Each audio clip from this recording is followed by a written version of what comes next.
A police officer was chasing a lead on a stolen car when he froze mid-step. Across the cracked pavement of a forgotten parking lot, a pair of amber eyes locked onto his, and something deep inside him shattered.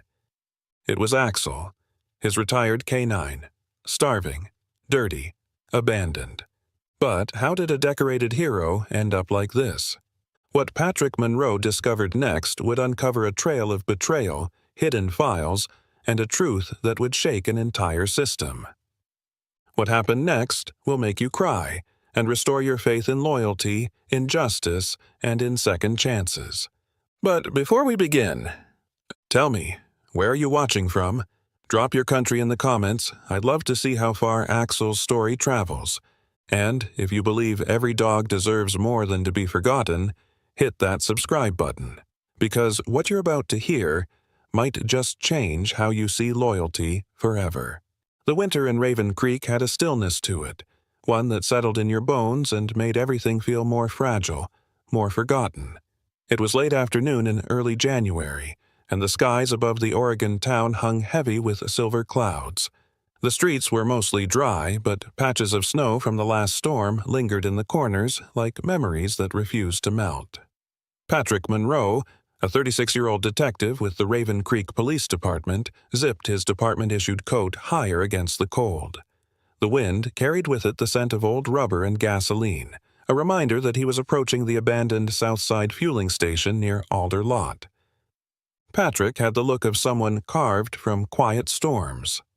Tall, lean, and broad-shouldered, his short chestnut hair was always neatly trimmed, his steel-gray eyes sharp, observant, and often tired, though few ever noticed. He was known for his quiet tenacity, someone who didn't talk much at the station but never let a case go cold. People said the explosion in Blackthorn 3 years ago changed him. That day, Axel had saved him, dragged him through fire and shrapnel while Patrick bled and screamed and held on to consciousness by threads. After that, he never spoke of the dog again. Officially, Axel had been reassigned. Unofficially, he'd vanished. Patrick's boots crunched against the grit-strewn pavement as he crossed into the vacant lot. The sun was starting its descent behind the hills, painting the concrete in long, pale streaks. He was supposed to be following up on a lead from a car theft ring. There had been reports of stripped vehicles left around this area, but something else pulled at him. A sound, a faint scraping against metal, a soft exhale. Not quite a bark. Near the corner of the collapsed fuel island canopy, nestled against the rusting frame of a pump, lay a dog. No collar, no tags. Its fur was matted and patchy, the tan and black streaks dulled by grime. The creature was curled tight, ribs clearly visible through its coat, but the eyes, amber, unmistakable, met his. Patrick froze. His pulse stopped. "Axel?" he whispered. The dog flinched.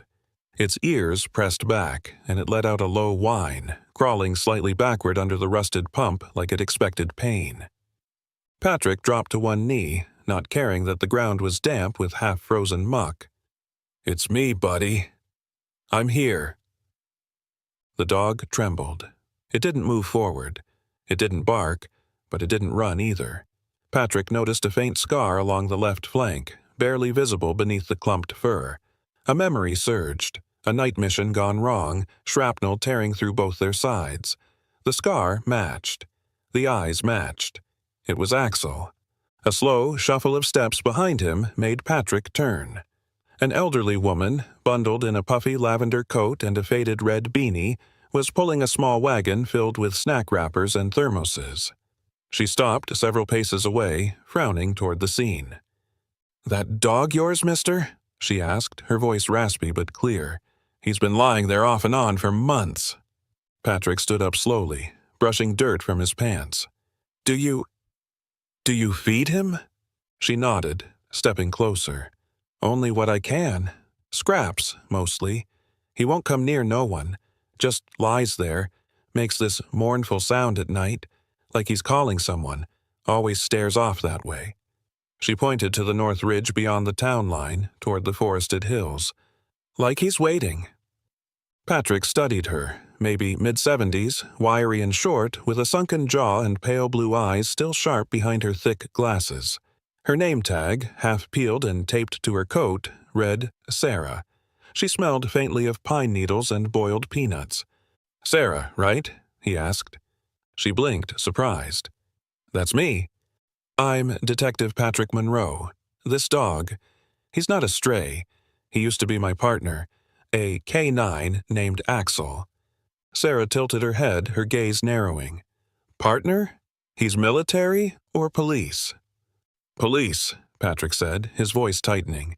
"He saved my life once." Sarah sighed and looked back at the trembling dog. "Well, I'll be damned." For a long moment, the silence between them was filled only with the soft moan of a winter wind pushing through the twisted metal above them. Sarah rubbed her hands together, her gloves fraying at the fingertips. "You planning to take him?" she asked. Patrick hesitated. "If he'll come with me, yes. He's not safe here." She didn't answer right away. Instead, she leaned down and slowly unpacked something from the wagon, a half-eaten sandwich wrapped in wax paper.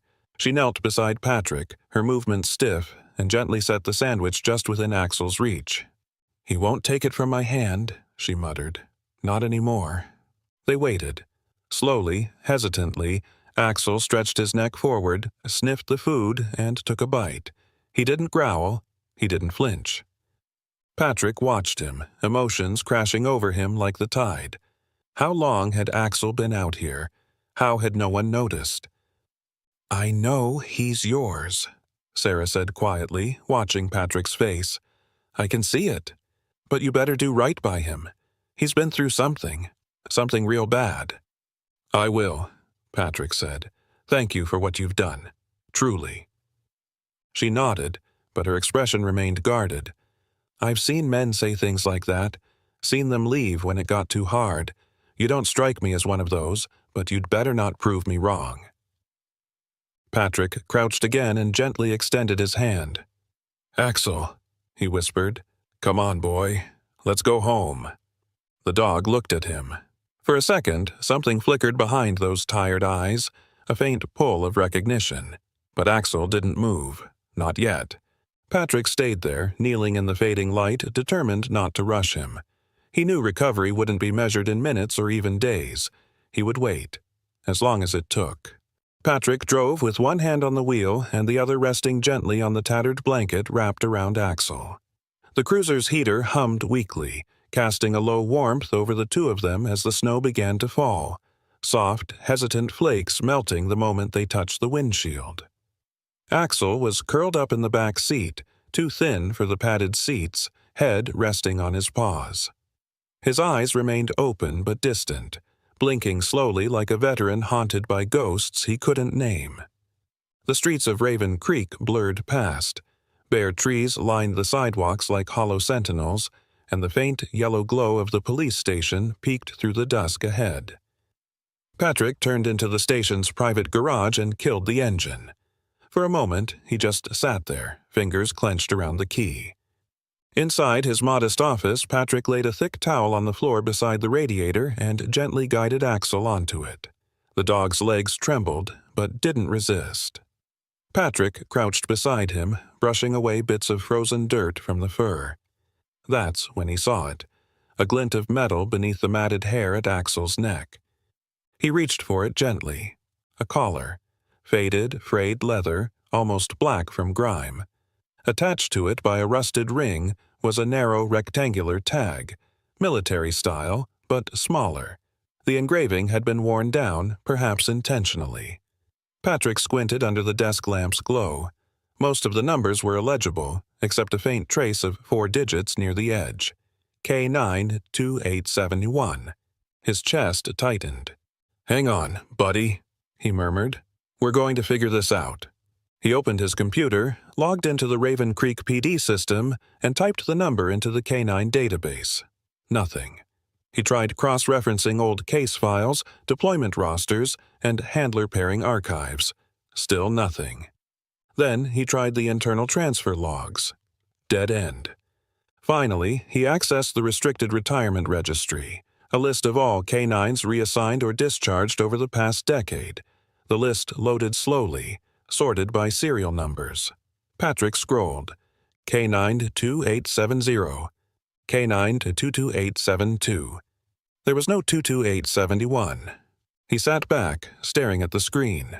Axel's file wasn't just buried. It had been erased. A knock interrupted his thoughts. He turned.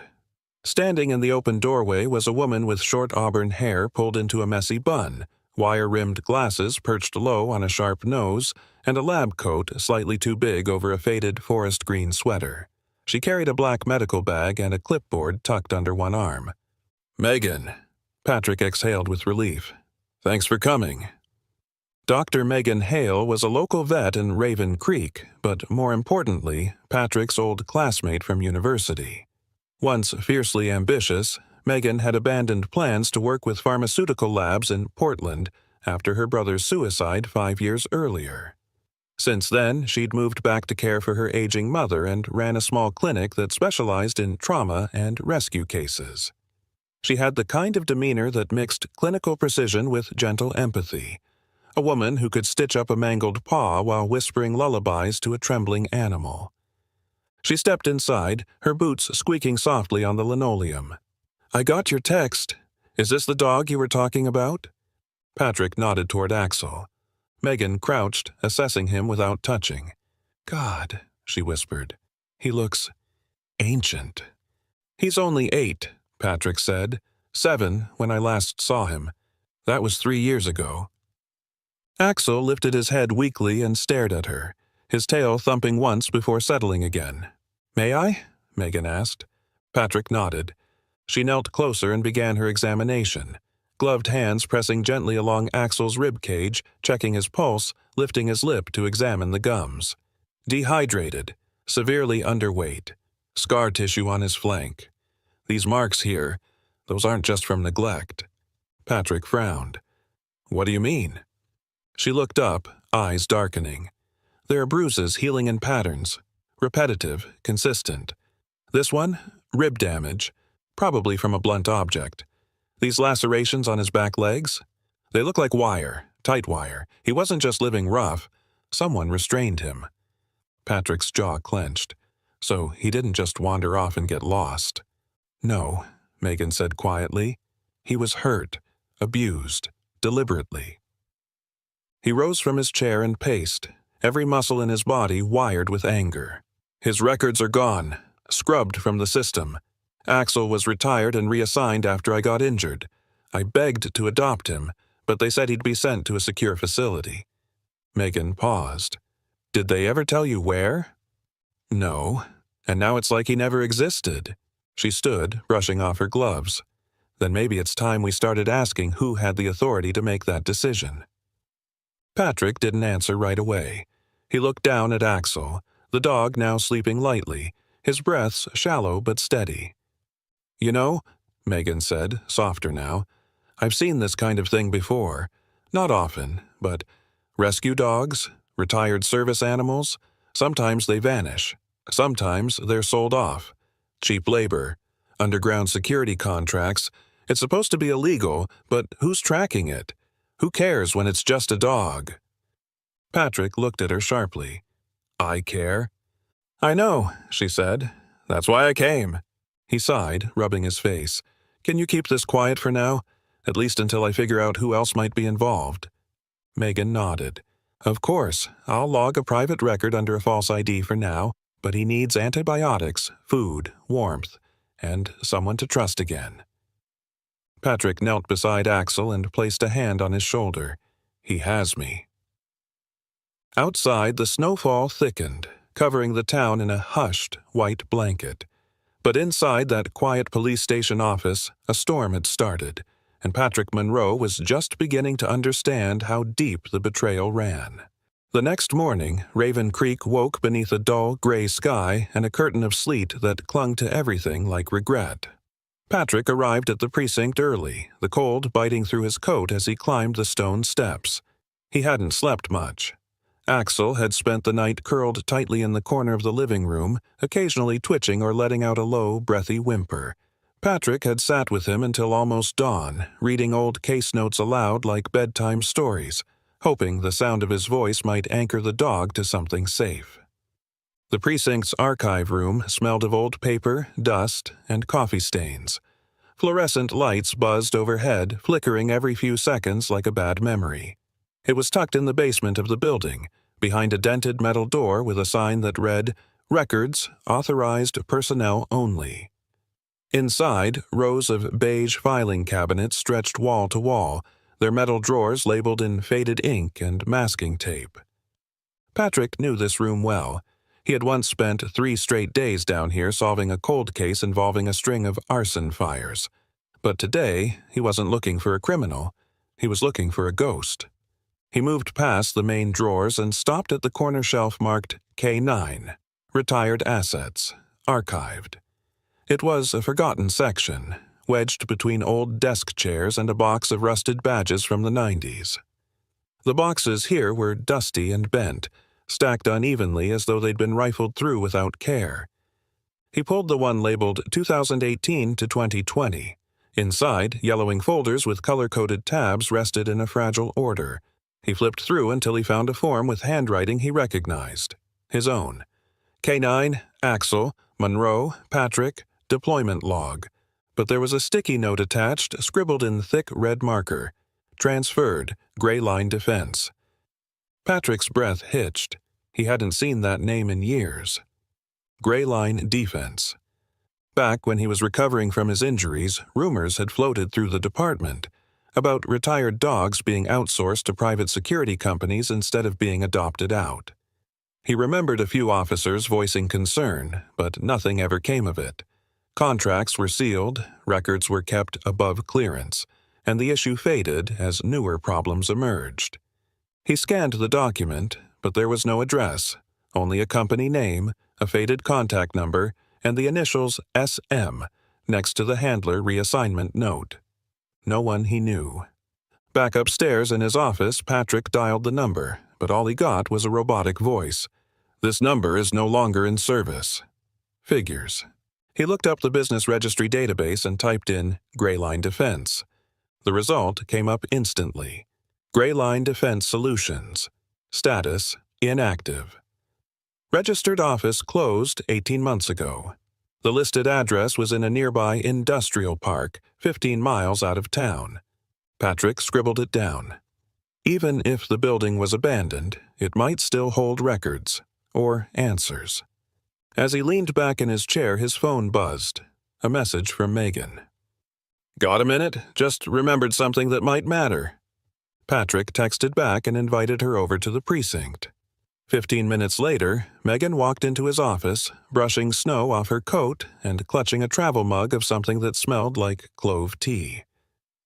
"I brought bribes," she said with a small smile, handing him the mug. Her eyes were tired, but alert. "What did you remember?" he asked. She sat down and rested her hands on her knees. "It was about 3 years ago. I got a call from someone who said they were with a federal relocation initiative for canine units. They asked me to come to a warehouse outside of town to administer sedatives to a group of dogs that had behavioral issues." Patrick's brow furrowed. "What kind of warehouse?" "Old, isolated, big loading dock, no markings. Inside were at least 10 dogs, all muzzled, caged. They didn't look like strays. They had military-style tattoos on their ears.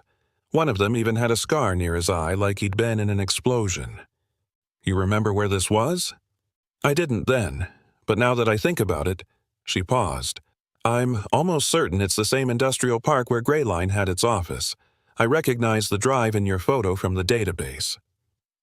Patrick leaned forward. "Did you see what happened to the dogs?" "No. I was only there to sedate them. A man signed off my invoice. Name was Dean or Dane, something like that. He had a clipboard and wore a lanyard, but no badge. After I was done, he told me to leave. Said the reassignment team would take care of the rest." Patrick clenched his jaw. "You think they were being sold?" "I don't know, but they weren't being adopted, that's for sure." For a few seconds, neither of them spoke. Patrick reached into his drawer and pulled out Axel's worn tag, laying it between them on the desk. "Whoever tried to erase him didn't expect someone to come looking," Megan looked at the tag, then back at Patrick. Then, let's make sure they regret that. By midweek, the snow in Raven Creek had begun to melt into slush, revealing the browns and dull greens of a weary winter town beneath. The sun hadn't shone in days, and a damp chill lingered in the air like a breath held too long. Inside Patrick's small house at the edge of Whitlow Street, Axel lay curled in the corner beside the radiator, his breathing steadier now, his eyes tracking every movement in the room. He still hadn't barked, but there was a new alertness in him, a flicker of presence returning. Patrick had cleared his schedule for the week, listing himself on light desk duty. Axel needed him. Trust had to be rebuilt in slow, deliberate steps. That morning, Patrick poured himself coffee and opened the back door to let in the air. Axel rose and padded over, his steps unsure but improving. Patrick stepped out into the backyard with his mug and stood still as the breeze touched his skin. Then came the sound. A short, sharp honk, not close, but familiar. Axel froze. His tail dropped, ears flat. Then he bolted, ducking under the porch table and squeezing himself under the bench. He didn't whimper. He just growled. Low, deep. Patrick's stomach twisted. It wasn't fear, it was memory. Later that day, Patrick drove to Willowbrook Park, a modest stretch of green and cracked benches nestled just behind a gas station and a thrift store. It had been the place Sarah said Axel frequented before Patrick found him. He figured he'd walk the perimeter, look for anything out of place. As he parked near the trail entrance, his eyes caught movement. Across the street, idling in front of a shut-down pet store, was a vehicle. A sand-colored SUV, late-model Ford Expedition. Its paint job was dull and evenly dusty, with no license plate on the front and only a partially obscured one in the rear. Tinted windows. The engine was running, exhaust puffing in rhythmic clouds. Patrick narrowed his eyes and leaned back into the shadows of the cruiser. He watched. The SUV remained still for several minutes. Then, slowly, the driver's door opened. A man stepped out. He was tall, easily over 6 feet, with a lean frame clad in a gray tactical jacket, plain jeans, and worn black boots. His posture was oddly stiff, military in its rigidity. But what struck Patrick most wasn't the way the man moved. It was how little of him could be seen. A black beanie covered his head. A medical-grade mask shielded the lower half of his face. He wore gloves, thin leather ones, the kind worn not for warmth but concealment. The man lit a cigarette with precise motion, took 2 slow drags, and then got back into the car. No phone, no talking, just watching. Patrick grabbed his binoculars from the glove box and focused in. The man's eyes were pale, maybe blue or gray, difficult to tell from the angle, but they weren't scanning randomly. They were fixed. On the park. And on the corner near the broken bench, exactly where Patrick had found Axel. A few minutes passed before the SUV backed up and turned onto a side road, disappearing behind the old lumber yard. Patrick started the car and tailed him. He kept a full block behind, lights off. The SUV drove aimlessly through town, never speeding, never stopping long. Just enough to stay moving, as if the driver wanted to remain close to something, or someone, but didn't want to be noticed. Eventually, the SUV turned into an alley behind the Fairway Motel on North Platte. It parked beneath a broken light near the rear dumpsters. The motel was known for 2 things in Raven Creek: transient workers and people who didn't want to be found. Patrick pulled into the diner across the street and waited. 10 minutes, then 20. No one exited the vehicle again. Patrick returned home, his head spinning. That night, he told Megan about it over the phone. "You think he's watching Axel?" she asked. "I think he's watching the place Axel used to go," Patrick replied, "which means he knows the dog survived." "Could it be someone from Grayline?" Megan's voice was tense. "Or someone who knows where Axel was before I found him." They were quiet for a while, the hum of static filling the space between their thoughts. Then Patrick remembered Axel's reaction to the horn earlier. He went to his desk drawer and took out a small black speaker. He scrolled through a list of car horn sounds on a public database and hit play, quietly, on each. At the fourth tone, a short, sharp dual pitch, Axel flinched from his spot near the heater. His tail went between his legs, and he scurried under the table again, whining low. Same sound as the SUV. Patrick clicked off the sound and knelt by the bench. "It's okay, boy. He's not here." Axel didn't move. Patrick sat there with him for a long time, hand resting gently on the dog's back. His mind swirled not just with rage, but dread. This wasn't over. Someone was looking for the dog, someone who wasn't ready for Axel to be found. It was just past 2 a.m. when Patrick parked his unmarked cruiser half a block from the rusted gate leading into the derelict industrial zone. The freezing fog curled low across the cracked asphalt, swirling around the empty loading docks like a silent warning. Raven Creek slept under a blanket of mist and cold, but Patrick's pulse was hot in his veins. He had told no one, not Megan, not dispatch. If someone was watching Axel, then waiting for backup would only leave tracks behind. This had to be done quietly.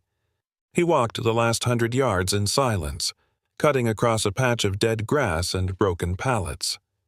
Warehouse 14 loomed ahead, an aging concrete structure with a corrugated steel roof partially collapsed on the far side. Most of the windows were shattered, and the door locks rusted through. But it wasn't the decay that concerned Patrick. It was the silence. A kind of deliberate stillness, as if the place had secrets it wasn't ready to give up. He knelt by the side entrance where a steel panel hung crookedly from its hinges. With one final glance around the yard, he slipped inside. The smell hit him first. Old rust, mold, and something else. Sharper, antiseptic. The air was colder inside than out, as if the concrete walls still remembered what they were used for. Patrick's boots echoed faintly as he moved through the dark with only his flashlight cutting a narrow path ahead. He passed through a hallway flanked with empty shelves, toppled filing cabinets, and torn shipping boxes. But deeper inside, near the back loading area, he found it. Rows of large steel cages, some still locked, others collapsed into twisted heaps. The floor beneath them was stained, some spots darker than others, and old food bowls were scattered across the ground, some still bearing flakes of dried kibble. A thick iron chain was bolted to one wall, frayed rope dangling from its end. Patrick's chest tightened. This wasn't storage, it had been a holding site. As he scanned the room, he spotted a desk against the far wall, partially buried beneath a plastic tarp. He pulled it off, revealing a filing box, a cracked monitor, and a stack of laminated labels. He opened the box, and there it was. Manifests. Shipping records, not just for dogs, but listed under codes like Asset Type, Canine, Retired, Working, and Destination, MNV-23, KS-15. Each entry included vague company names and false handler IDs. One sheet, folded and tucked into the back of the folder, had a list of 10 dogs, all marked Sent with a date next to each, and Axel's ID, K9-U-22871. Next to it, another name, Handler, assigned W. Dunlow. Patrick didn't recognize it. He reached further into the box and pulled out a water-stained envelope. Inside was a set of photos. Most were surveillance-type images. Dogs in cages, one or two on leashes next to men in black jackets. But the last photo made Patrick freeze. It was Axel. Stronger, heavier, his fur cleaner, but unmistakably Axel. He was standing at attention beside a man in a gray jacket and dark gloves. The same build and posture as the one Patrick had seen with the sand-colored SUV. The man's face was mostly obscured, turned away from the camera. But what chilled Patrick wasn't the image. It was the note scrawled in red ink on the back. The job's not finished yet. He turned the photo over again and studied it. Axel looked focused, alert, but his eyes weren't the same. They were tense, narrowed, fearless, but resigned, like a soldier with no choice left. Patrick carefully bagged the documents and photos, taking extra care not to leave prints behind. Then, before leaving, he swept through the rest of the space one more time, checking behind crates and in the side offices. In a back room, tucked beneath a broken metal locker, he found one last clue, a shipping slip dated 2 years prior, showing the transfer of 6 K-9 units to a facility in Missouri. The sender company's name was scratched out and rewritten in marker, Gray Line West Division, temporary intake. But the return address had no suite, no contact, just a P.O. box. It was enough to confirm it. Gray Line had been trafficking K-9s through this warehouse. Back home, Patrick spread the documents across his dining table. Axel lay nearby, watching with tired but aware eyes. Patrick glanced at the photo again. Something gnawed at him. Not just the man beside Axel, but the message. "The job's not finished yet." Was it a threat, a warning, or something deeper? It was nearly sunrise when Patrick sat once again at his dining table, the documents from the warehouse spread out in a rough semicircle around his laptop. Axel lay nearby, his head resting on a folded blanket, eyes half closed but alert. The dog still hadn't barked, but now and then his ears twitched toward Patrick's voice like he was starting to remember how to listen. The old external hard drive Patrick had found hidden beneath the false floor panel at Warehouse 14 now clicked quietly beside the computer, spinning up after years of dormancy. It was encased in a dented black aluminum shell, scuffed and labeled only with the word Sierra etched into the side in a military-style font. When Patrick had plugged it in, he hadn't expected much. Most files like this would be encrypted, scrubbed, or worse, just empty. But this one wasn't empty. At first, the folders were just coded strings of numbers, RD84932 or K9INTC13. But as he started opening them, the truth came out. Each file held a name, serial number, photo, basic health stats, and an export note. There were over 30 in total. 30 retired K-9s, some from police departments, others with military backgrounds. Many of the entries ended with cryptic destinations. Contractor, Valence Global Security. Private client, Nevada. Reassignment, International Detail. And then, halfway down the list, Patrick found it. ID, K9 to 2871. Name, Axel. Handler, History, Monroe, Patrick, 2015 to 2019. Transfer, date, 09/17/2020. Client, Gray Line Defense. Red Line Logistics. Status, closed. His throat tightened. There was even a brief behavioral note attached. Dog is reactive in confined conditions, displays extreme loyalty to prior handler, was sedated during transit, potential for reconditioning noted, recommend assignment with high control protocol. Reconditioning. The word made Patrick's blood run cold. These weren't just adoptions, they were forced repurposing. Dogs taken from their units and sold to private security networks like old weapons, stripped for parts. The last few folders included what appeared to be invoice PDFs, signed under false names. Each one had a scan of a generic contract with initials and a line item marked K-9 Asset, Retired, next to a payment of $800 per dog. The total value in the folder exceeded $25,000, just for the dogs alone. Patrick sat back, rubbing his temples. This wasn't negligence. It was a black market system hiding in plain sight. The sound of a car pulling into the driveway jolted him upright. Megan. She stepped inside without knocking. She'd long since earned that right and placed a small black carrying case on the counter. Her hair was tied back into a simple ponytail, her blue scrubs hidden under a tan winter coat dusted with snow. She looked exhausted, but focused. "I came early. Sorry. Couldn't sleep after last night," she said, nodding toward the papers. "What did you find?" Patrick motioned her over. "See for yourself." She scanned the files, her brow furrowing deeper with every scroll. "Oh my God," she whispered. "These were all sold. How does no one know?" They scrubbed the records. Every trail leads to a company that no longer exists or has merged under a different name. She looked over at Axel, who was watching them with calm but wary eyes. "He's lucky," she murmured. "I don't think he feels that way," Patrick replied. Megan walked over and knelt beside Axel. "Well," she said gently, "he might be luckier than we thought." Patrick turned toward her. "What do you mean?" She opened the small case and pulled out a portable chip scanner, an oval-shaped black device that glowed faintly when powered on. "You said his original ID was gone from the system, but what if there's a backup source?" She turned the device on and gently ran it over Axel's neck just below the base of his skull. A beep.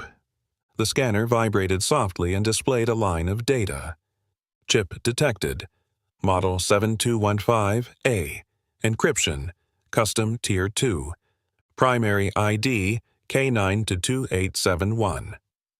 Secondary protocol, Redline Custody. Patrick leaned forward. "That's the name from the file. Redline Logistics." "But here's what's odd," Megan said. "This chip's still active, and it's been overwritten." "Overwritten?" "Yeah. His ID is technically still traceable, but the chip's code has been rerouted. It doesn't report to any civilian registry, only to a private encrypted network. Which means—" "Someone knew where he was this whole time," Patrick finished. Megan nodded grimly. "Exactly. And whoever had access to reprogram this wasn't just some third-rate animal contractor.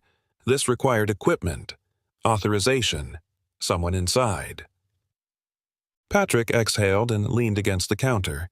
He looked over at Axel again, who met his gaze and tilted his head, ears half perked. "We have enough," he muttered. "Not just for a complaint, for an investigation." "You really going to take this up the chain?" Megan asked quietly. "I have to." They both knew what it meant. Pushing this forward wouldn't just ruffle feathers. It could cost Patrick his badge, or worse, but somewhere out there more dogs like Axel were still being used, forgotten, rewritten, broken. Not on his watch. The wind howled through the towering pine trees of Raven Hill as twilight slipped into night. Just beyond the last line of houses in Raven Creek, the forest became a darkened maze, dense, cold, and full of secrets. Patrick Monroe stood beneath the skeletal branches near a weathered ranger's trailhead, dressed in a plain brown jacket and a beanie pulled low over his ears. A burner phone buzzed once in his coat pocket. A single text appeared. "Lots clear. Back trail. 1 dog.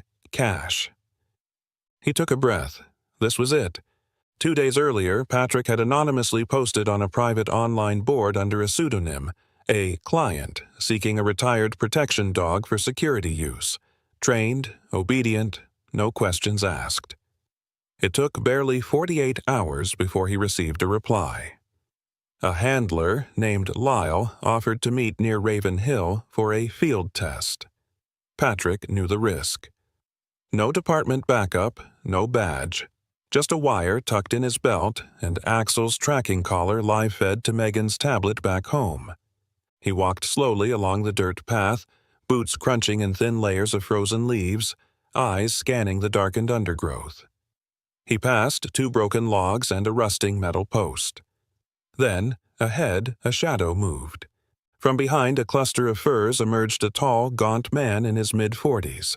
Lyle was wiry, with pale skin weathered like bark and a crooked nose that had clearly been broken more than once. He wore a tactical fleece over camo pants and a gray ball cap pulled low. His eyes were sharp and predatory, scanning Patrick up and down. "You're early," he muttered.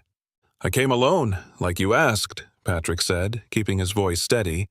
"You have the dog?" Lyle nodded toward a spot further in the woods. "Back there. Can't bring him too close till we confirm." Patrick took a step forward. "I need to see his temperament." But Lyle didn't move. His stance shifted slightly, eyes narrowing.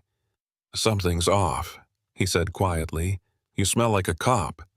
Before Patrick could answer, a click echoed in the trees. Movement to his left. Another man, this one stockier, stepped from behind the trees with a sidearm drawn. Patrick turned fast, but not fast enough. A third man emerged behind him and drove a heavy punch to his ribs. dropping him to his knees. The wind exploded from his chest. His vision blurred. "Pathetic," Lyle spat. "Should have stayed in your cruiser." Patrick rolled onto his side, trying to reach the panic button on his belt, but a boot landed hard on his wrist. Then came the growl. From somewhere deep in the woods, a low, vibrating snarl curled through the branches. It wasn't human. It was something primal, raw, and full of fury. Axel burst through the brush like a bullet from the earth. The German shepherd moved without hesitation, a blur of tan and black muscle. He slammed into the man with the gun first, knocking him back with enough force to disarm him. Then, with a practiced leap, Axel lunged at Lyle, who tried to pull a knife from his boot but was too slow. Axel clamped onto his forearm, jaws locked, dragging the man down. Patrick scrambled to his feet, grabbed the gun from the stunned first attacker, and turned it on the third man who had frozen in place. "Down!" he barked. "Now!" The man dropped to his knees, hands raised. Axel stood over Lyle, still growling but no longer biting. The man's sleeve was shredded, blood pooling at his wrist. Patrick slowly approached and clipped handcuffs onto Lyle's uninjured arm, then turned to secure the others. He called it in once they were all restrained. By the time backup arrived, the trees echoed with flashing lights and orders over radios. Axel stood silently beside Patrick, panting heavily, but his eyes burned bright with something close to purpose. Later, back at the station, Patrick sat in the evidence room holding a small voice recorder taken from Lyle's coat pocket.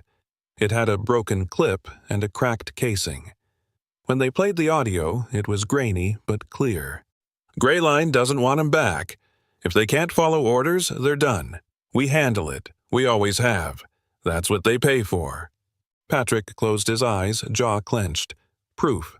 It wasn't just abandonment, it was execution. Dogs that no longer served were silenced. But not Axel.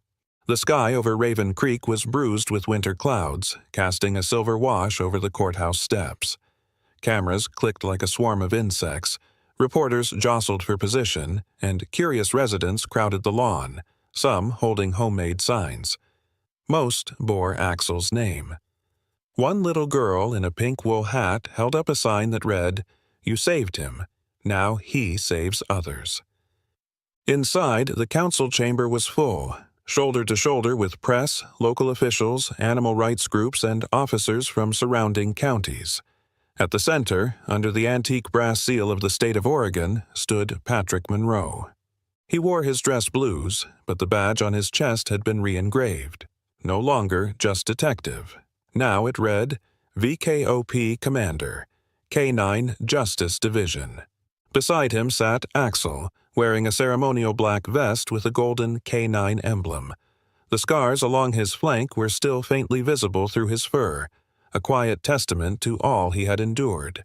But his posture was tall, ears alert, eyes focused, like the soldier he once was and still remained.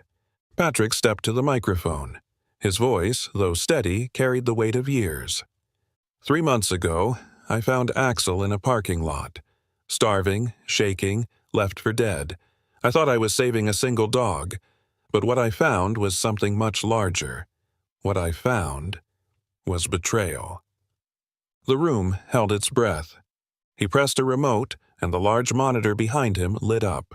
A series of documents appeared. Transfer logs, doctored medical forms, reconditioned chip data, and finally, the voice recording recovered from Lyle's jacket during the Raven Hill sting. Greyline Defense was not only outsourcing retired canines, they were selling them off. Some went to private firms overseas, some to unlicensed security contractors, and those deemed too difficult to retrain, they were listed as disposed. The names came next. Patrick read them aloud. Wendell Dunlow, former handler supervisor. Kyle Mercer, transport coordinator. Judith Rawls, private investor in Redline Logistics. Anthony Park, contract veterinarian. All arrested under sealed warrants 2 nights earlier. All now facing charges that included racketeering, falsification of public documents, interstate animal trafficking, and aggravated cruelty. They didn't just betray these dogs, Patrick continued. They betrayed the badge. They betrayed trust. He paused. And they nearly erased Axel. As if on cue, Axel sat up straighter. The room erupted in applause, longer and louder than Patrick expected. But it wasn't for him. It was for the dog who had crawled out of the dirt, survived the darkness, and brought down the machine that tried to discard him. When the noise faded, Governor Ellis Carter stepped to the podium. Governor Carter was a tall, lean man in his late 50s with a composed face and thoughtful eyes.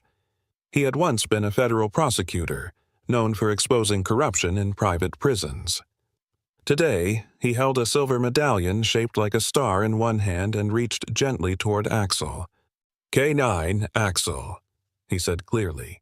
"In honor of your courage, your service, and your survival, I present to you the Medal of Valor.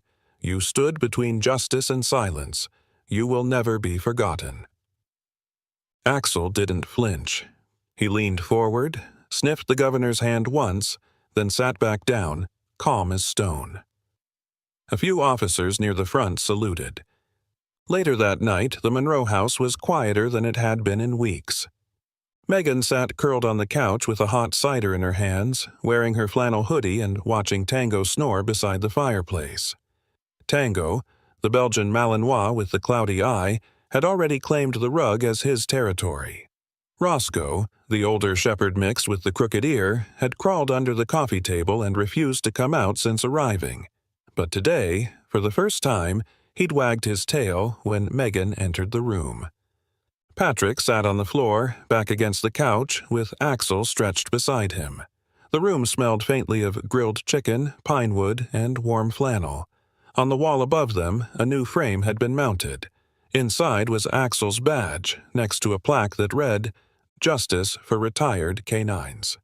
They served with loyalty. We honor with action. "I still can't believe it's over," Megan said softly. Patrick didn't look away from the fire. "It's not over, not for the others, but it's a start." She glanced at him. "How many dogs were rescued so far?" 27, he said.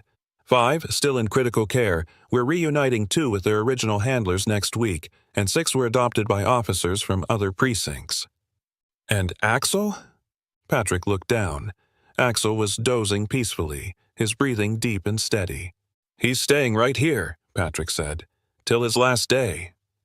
Megan smiled and nodded. On the table lay the next wave of files, tips from anonymous sources, locations of suspected transport facilities, and a growing list of supporters. Since the press conference, donations had poured in from across the country. Veterans, police departments, civilians, even school children. One 5th-grade class in Vermont had sent Axel a care package with tennis balls, biscuits, and a hand-drawn note. "Thank you for being brave."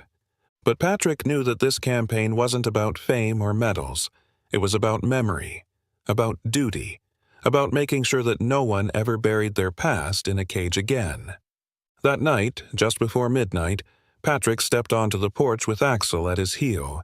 The snow had begun again, light and soft, blanketing the trees in stillness. The world felt gentler somehow. Behind him, Tango and Roscoe lay curled near the hearth, safe and warm. He looked down at Axel.